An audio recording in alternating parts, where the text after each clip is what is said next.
Welcome to the Old Time Radio Westerns. I'm your host, Andrew Rhines, and I'm excited to bring you another episode absolutely free. This is one of over 80 episodes released monthly for your enjoyment. Now, let's get into this episode.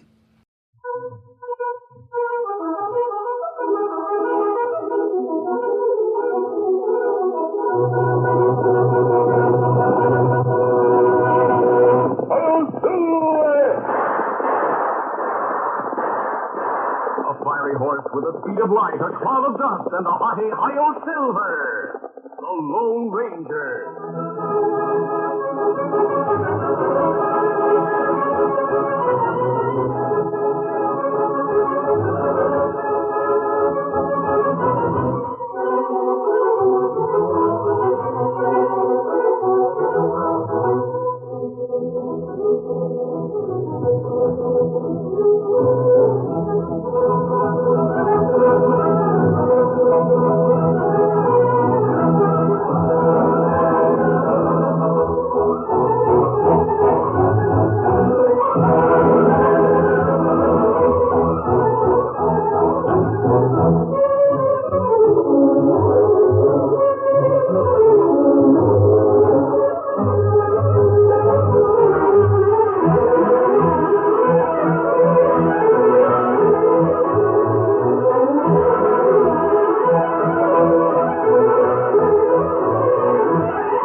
Indian companion Tonto, the daring and resourceful masked rider of the plains, led the fight for law and order in the early western United States.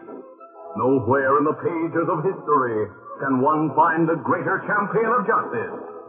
Return with us now to those thrilling days of yesteryear. From out of the past come the thundering hoofbeats of the great horse Silver. The Lone Ranger rides again. Oh, Silver! That's over, fellow! Oh, Silver!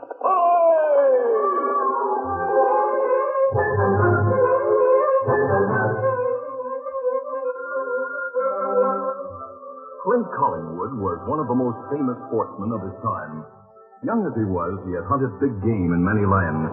He had climbed mountain peaks on which no other man had ever set foot. The stable of fast horses which he maintained at his eastern home was beyond compare. But young Collingwood's great ambition had not been satisfied.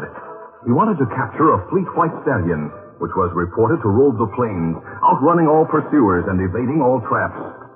It was of this so-called phantom steed that he talked as he rode across the vast Cross-O spread in Texas, accompanied by Dave Hilton, the ranch owner, and Hilton's daughter, Laura. Collingwood was saying, I'm sure there is or was such a horse. There's a basis of truth in all legends. Well, maybe so, Clint. Yet he's always fire with his smoke. But I'll bet my bottom dollar you never find your ghost horse. Dave, the wild horse hunters I've hired to look for him say that he's wintering around Mesa Grande. They're just stringing you. They want to keep their job. But, Dad, you can't be sure of that. Washington Irving and Herman Melville believed there was a phantom steed and wrote about him. Yeah? Who are those fellas, Laura? Two great authors whose works I read in school back east. Those writing fellas are like professional horse hunters. They'll tell anything for money. What about the Mexicans and Indians around here? They believe in the horse. The vaqueros call him Son of the Wind. The Apache name for him is Thunderhoof. They're just plain superstition. Just the same, I'm going to find out what's behind so many stories. Well, that's your right, Clint. I'll help you all I can, seeing as how you're going to be my son-in-law, but I sure hate to see you spending so much money and get nothing back but a horse laugh. You're a practical man, Dave. I suppose you think I've got too much imagination. Nope, that's why I like you. So do I. Now, I've got a dream, too. It's about starting a big horse ranch. Country needs better saddle stock. The days are coming when it'll need draft horses even worse. Yes, I can see that. Now, why don't you put some of your money to work building up the West? You could be raising the flesh and blood horses we need instead of chasing a ghost horse. Hey, you could be partners. The horse ranch of Hilton and Collingwood has now been founded. Do you mean that, dear? Of course I do. But I don't like to give up hunting Thunderhoof just yet. Yes, I savvy, son. A fellow's dreams die hard. Dave, you're a sympathetic man. He's a dear. Where in tarnation do you figure to find those wild horse hunters of yours, huh? They had a camp in the cedar breaks along the Rio Rojo when I visited them before. Well, here's the river. Breaks are upstream. Get up. Come on.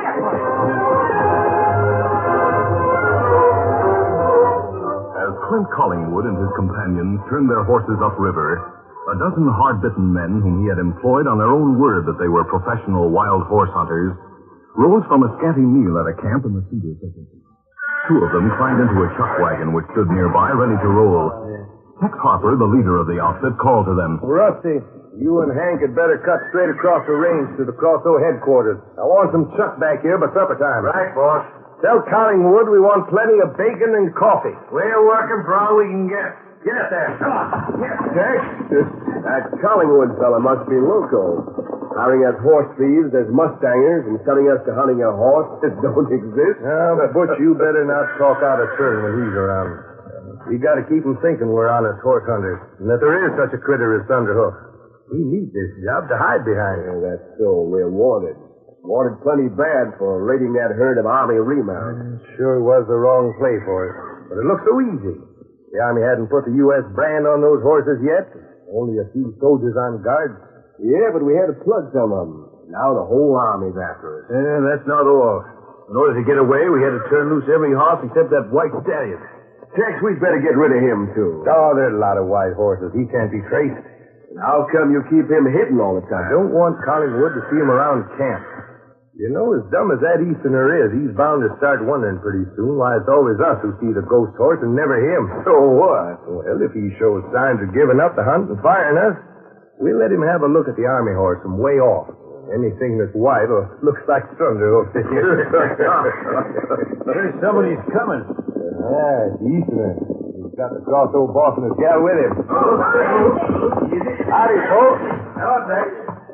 Brought Mr. Hilton and his daughter along to see how things are going. I just sent Rusty and Hank to the ranch to see you. We're out of provisions. We didn't meet them, but they won't have any trouble getting supplies at the ranch commissary. Did anyone see Thunderhoof today? No, ma'am. We've been busy building a horse trap down the river.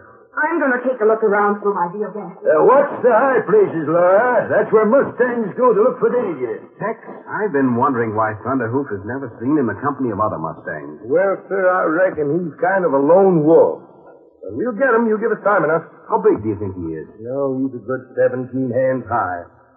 Silver white. Dad, I see a big white horse. Where? Get out your glasses. Where is he? On top of the big mesa there across the river. Yeah, let's see. By thunder, she does see a horse, but he's no Mustang. He's got a saddle on. There's a man on the other side of him. Now he's stepping around in front. He's wearing a mask. An owl hoot. Whoever he is, he has the finest horse I've ever seen. I wouldn't believe there was such a horse if I wasn't looking at him. Tex, take a look. I got my glasses on him. That must be Thunderhoof. He looks just like I always pictured him. Then why hasn't he been seen with a rider before? Well, that's easy to answer. Masked owl who'd like him would ride at night mostly. Let his horse graze in the daytime. There's another rider up there now. An Indian. I see him. But it's that white stallion I'm interested in. I'd give $10,000 for it. 10,000? Well, then, us boys will get him for it. Now, hold on. I'm not hiring you to steal him. What is the stealing to take something from an outlaw? That's so, Clint. No custom out here for a fellow who captures or kills an owl hoot to take his horse and gear, providing nobody else has got a better claim to it. Capture both the rider and horse, but don't harm either. If it turns out that I can claim the horse, you and your men will get the money. That suits me. We'll wait until they pull back from the edge of the mesa and then go after them. I'm going along. And so am I. Oh, no, Laura. It may be dangerous. Dangerous fun. Well, you listen to your dad, girl. You stand right here in camp, and I'm staying with you. Unaware that they were under observation, the Lone Ranger and Tonto looked down from the mesa top and discussed a letter which had been forwarded to them by a certain padre several weeks before. In it, their old friend Colonel Grayling of the United States Cavalry had asked their help in apprehending the horse thieves responsible for a murderous raid on a government herd. The masked man was saying, Otto, that kind of a crime threatens the future of the whole West. The frontier must have the army, and the army must have horses. That's right. Colonel Grayling is determined to make an example of the horse rustlers. He's moving his command into the Rojo Valley with the utmost secrecy. When him say for us to meet him? Today. He wrote that he expected to reach the Crosso Ranch this afternoon. He'll establish headquarters there. Me not savvy why him come here. The horse thieves were headed in this direction when the first pursuit party lost the trail. This is Mustang country, so the colonel suspects that the thieves have assumed the guise of wild horse hunters. Maybe plenty hunters around. How anybody know guilty fellas? He hopes to catch them in the possession of the one horse which wasn't recovered. The white horse the colonel had picked out for himself because he admires Silver so much. Him not find horse like Silver. No, he acknowledged as much. Said he would have been satisfied with it. In examining it, he naturally looked in its mouth. The horse had perfect teeth except for a slightly chipped front tooth. The chip was broken from the right corner of the upper middle tooth. Oh, that's a good way to know him. Let's get back into the saddle easy. Go down easy, fella. Where we go now? Now that we've had a view of the country, we go back down to the valley and head toward the ranch house. Scouting those cedar breaks on the way. Come on, Silver. What's the cow?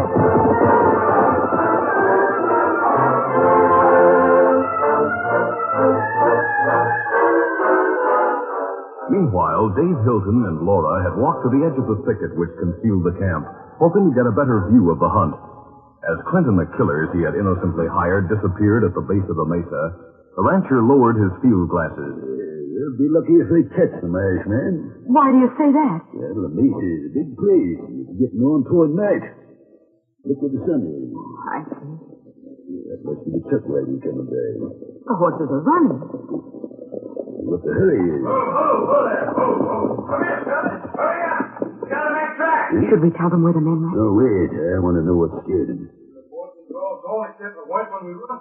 We came pulled out and left. They might have done that if they heard about the troopers being at the range. Troopers at the ranch? What do they mean? We're getting out of the wagon.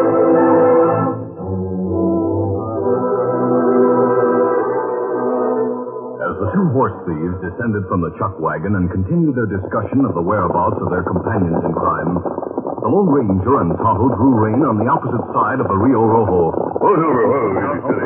The masked man pointed to the hoof-torn bank. I know a big party of horsemen crossed here a short time ago. Look at that trail. You see it. Where do you think them go? It appears that they headed for the west side of the mesa. It's a good thing we come down the east side. Yes, they want to avoid being seen before we contact the cavalry. Where we go now? The back trail of those riders may tell us something about them, so we'll cross here and go on. Come on, Silver. Come up now.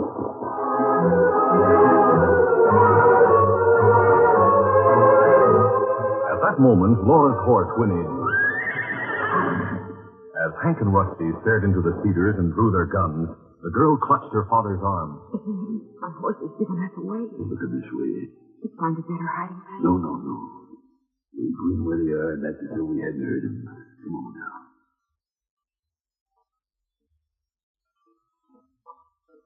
Howdy, fellas. Well, isn't the boss of the Crosso and his daughter? You can put away your guns. How comes you're out here? Why, we're waiting for Clint Collingwood and the rest of the bunch. We're in tarnation us. Oh, across the river, chasing a masked man on a big white horse. Laura and I were down on the bank watching him. Didn't you know we were here? Sure. We heard the chuck wagon. Heard more than that. You weren't 50 feet away. What was there to hear? Don't try to run a bluff. Call troopers to your ranch to kick at you. Here's a spy. Sure, I didn't call any soldiers, and I'm not a spy. I wouldn't have my daughter along if I was. Figured she'd keep us from suspicioning you. Why, you ornery horse thief, you can't say that about me. So you did hear it. Take him, Hank. He's gone. Run, Laura, run! Oh, Dad! They scare him. What'll we do with the girl? We'll cross the river where the rest of the boys are and take her alone. Listen. I heard horses splashing in the river. I don't hear anything. Fella isn't dead yet. Finished. Pull the girl away. No, don't do it. Come on. Get away from your old man. That's far enough, Rusty. Hell, I'll do a good job on it. Stop those guns. Look there. The masked man!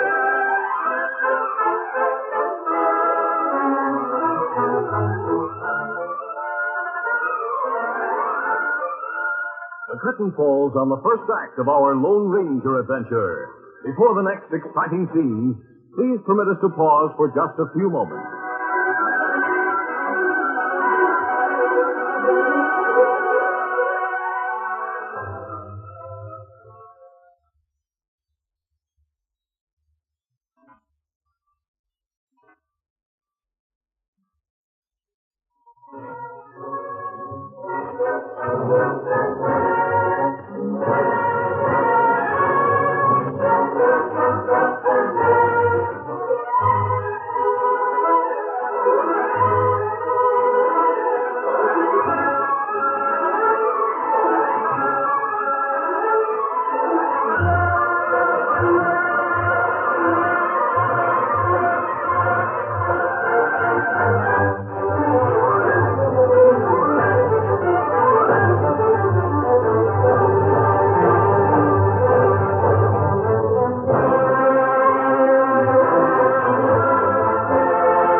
To continue, Clint Collingwood had innocently hired a gang of murderous horse thieves to capture a fabulous stallion called Thunderhoof. Mistaking Silver for the legendary Steed, Collingwood set out with most of the gang to capture the Lone Ranger and his mount. Meanwhile, the masked man and Tonto had reached the outlaws' camp just in time to keep two of them from killing a wounded rancher, Dave Hilton. As the Lone Ranger commanded them to drop their guns, one outlaw yelled, Run for the wagon, Rusty. Hey, there's an engine back of it. I'm dropping my gun. There goes mine. I'll pick up their guns and tie them. I'll look after the wounded man. Mister, they were going to shoot my father again. I know. He's not badly hurt. The bullet didn't penetrate his head. Here, I'll help you bandage him. Now, you fellas, put hands up. Sure, Engine, sure. Hank's right hand went up only as far as his shoulder. Then, with a swift movement born of long practice, he snatched out a keen-edged throwing knife, which he had carried in a sheath between his shoulder blades. Tonto leaped in to grapple with him, calling a warning. Watch out, Q. Coming. Grab the engine, Rusty. I got hold of him. Get that masked man. The knife flashed out of Hank's hand.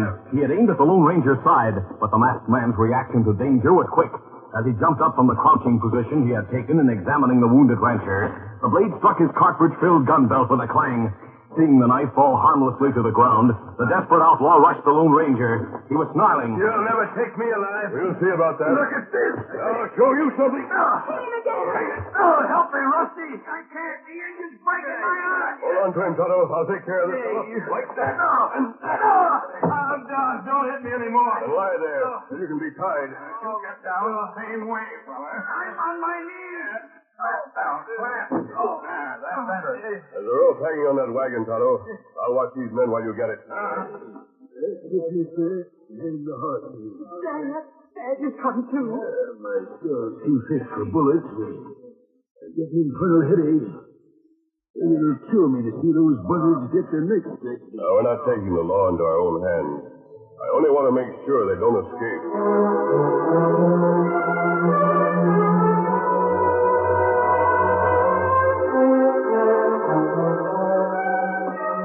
After the two outlaws had been tied and loaded into the wagon, Dave Hilton and Laura related what had happened in the camp and explained why Clint Collingwood had crossed the river with the other horse thieves. The Lone Ranger waved aside their apologies for Collingwood and turned to Tonto. Tonto, search the thicket for that stolen horse the thieves mentioned before they discovered Mr. Hilton and his daughter. Bring in our horses. He's at it. You'd better get started for the ranch for those two bull cats. Then we can tell the soldiers about the others. If the cavalry attempts to capture the other outlaws while Collingwood is with them, they use him as a shield, and the soldiers will shoot. Certainly the commanding officer wouldn't let them kill an innocent man. Colonel Grayling is prepared to sacrifice his own life and the lives of his troopers in the line of duty.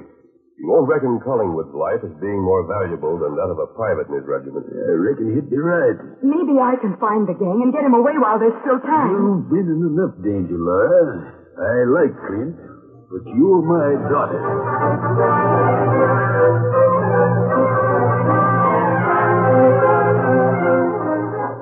It was a few minutes later when Tonto reappeared.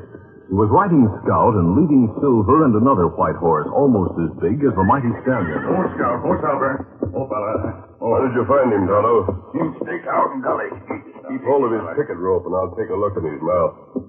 Hey, boy, easy, steady.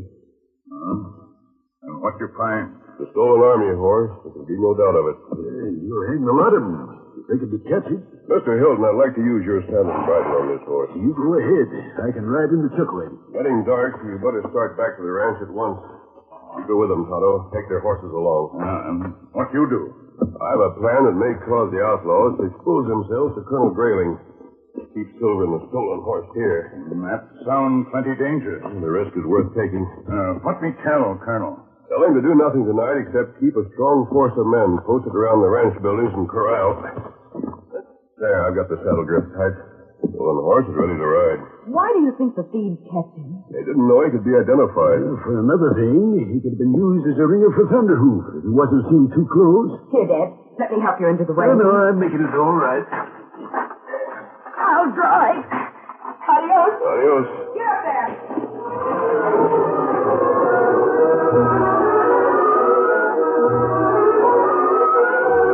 Soon after the chuck wagon rolled away, the Lone Ranger rode the stolen horse into the gully where it had been concealed. There he left Silver. The great stallion, sensing that his master was about to ride away on a strange horse, whinnied a protest. The masked man responded with a reassuring pat. No, I'm not giving you up for another horse, big fella. You wait here. Come on, stranger. We have work to do.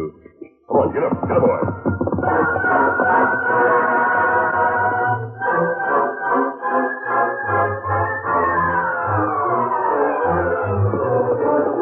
The moon was up when the outlaws who had been hunting the masked man and his horse approached their camp, led by Tex and Clint Collingwood. Tex was saying, I don't know how that owl hoot gave us the slip. He sure tried hard enough to get you his horse. He could have crossed the river while we were on the other side of the mesa. Now we're coming to the river. Camp's up this way. I don't suppose the Hiltons waited this long for me. Oh, likely not. I sure hope the chuck wagon's back. Better stay overnight with us, Mr. Collingwood. Maybe we can pick up the big stallion's trail in the morning. I don't know. Hey, look! Across the river. What? The masked man. Into the river, boys! Let's get it! Come on! Stop, you owl hoot! I'm going to shoot you! Don't try to hit him. He shot back. You heard my orders. Come on!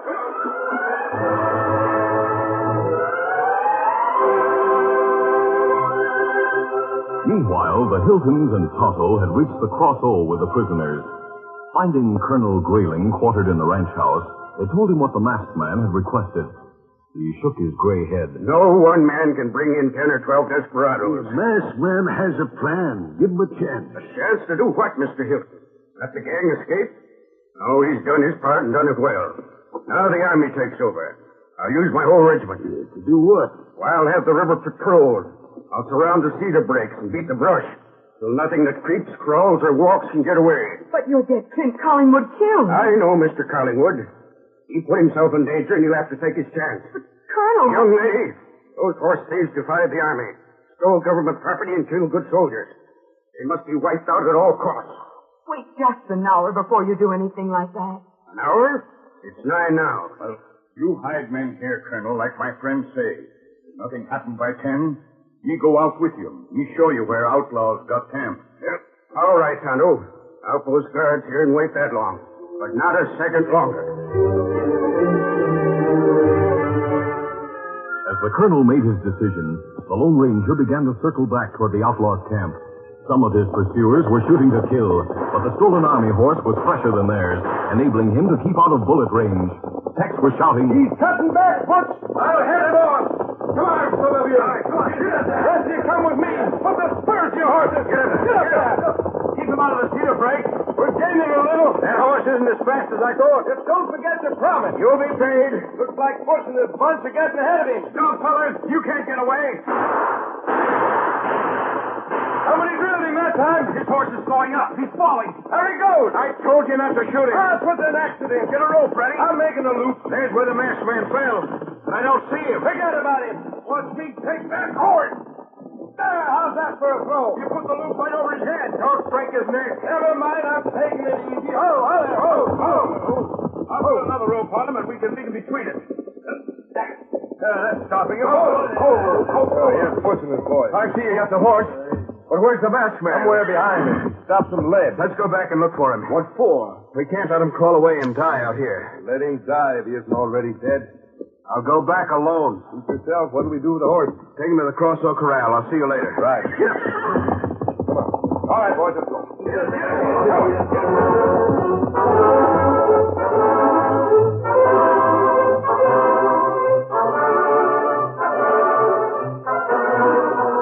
The outlaws were in high spirits as they rode through a cottonwood grove with a captured white horse and saw the lights of the Cross Old Ranch just ahead.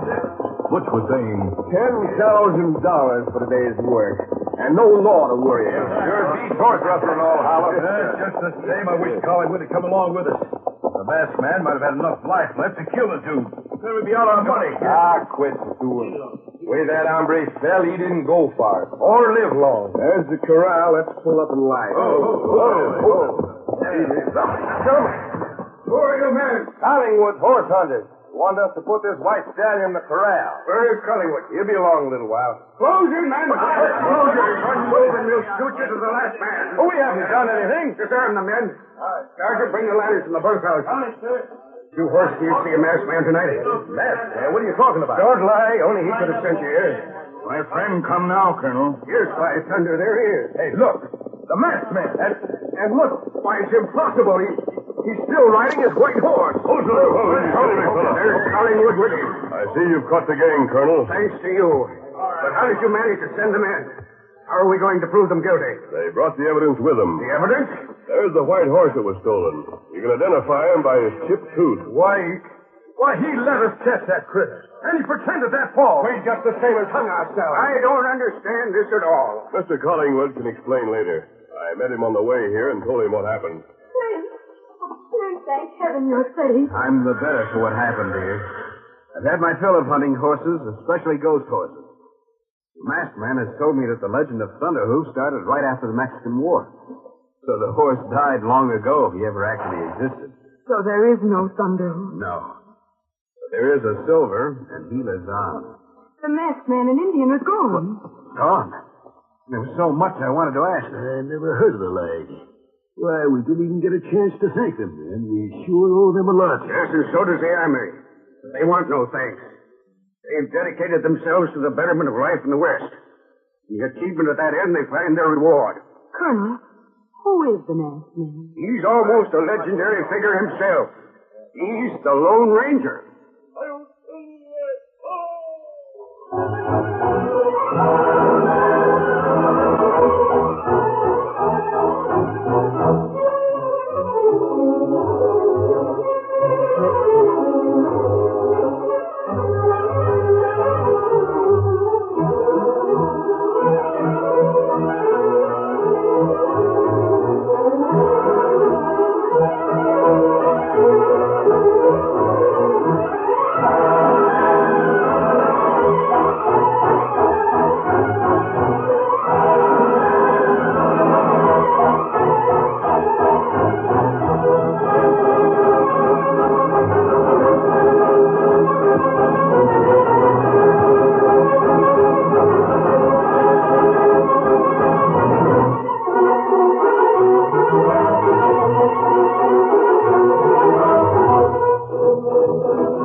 This is a feature of the Lone Ranger Incorporated.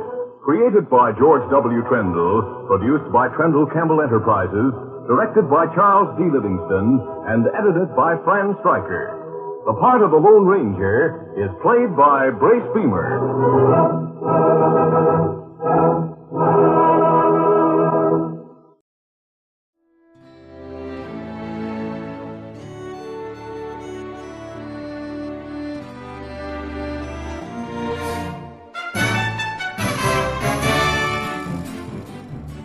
This has been a presentation of OTRWesterns.com, and we hope you enjoyed. Please take some time to like and rate this episode within your favorite podcast application. Follow us on Facebook by going to OTRWesterns.com/Facebook, and subscribe to our YouTube channel by going to OTRWesterns.com/YouTube. Become one of our ranch hands and unlock some exclusive content. We want to thank the following ranch hand, Steve, who joined us recently. You too can join by going to OTRWesterns.com/donate. Send us an email, podcast@OTRWesterns.com, and you can call and leave us a voicemail, 707-986-8739. This episode is copyright under the attribution, non-commercial, share-alike copyright. For more information, go to OTRWesterns.com/copyright. Have a great day, and thanks for listening.